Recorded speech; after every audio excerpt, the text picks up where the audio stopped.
napapagod din ako. Ayun yung lagi ko pinapalabas. Yung replyan yung mga magulang ko. Lahat ng tita ko, si Papa, si Lola, lahat yan. Anak, papacheck up ka, umuwi ka dito. Nagmamangawa na sila sa akin, pero ayoko. Lagi ko sinasabi, okay lang ako, kahit may nararamdaman ako, hindi ko sinasabi sa magulang ko. Kasi ayoko nagkakaproblema sila. Ayoko nang nadadamay sila. Tapos ganyan kayo sa akin. Ako na ngayong nasaktan, pero parang pinapalabas niyo ako pa yung mali. Sobrang hirap sabayan ang trip ninyo. Nakakainis kayo. Hindi mo na kayo naawa sa akin. Ako na kayo nasaktan.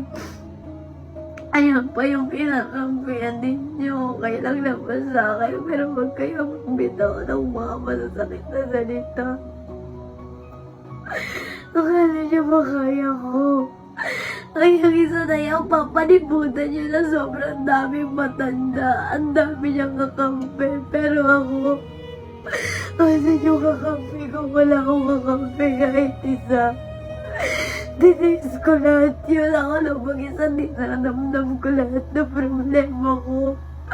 May kumampi pa sa akin. Walang kumakampi sa akin para i-comfort ako. Walang kumampi sa akin ang layo na kayo ng magulang ko. Paano ko makakomfort doon? Tiniis ko. Hindi ko na kaya yung nangyayari na mapagod na ako.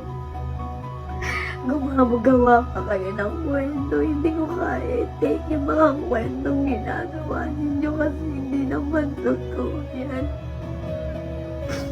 Sisirain nyo ng mga manso, sobrang hirap ng pinagdaanan ko bago ko makamit yung mga fandom ko. Don't need no one to tell me how to live just like they would.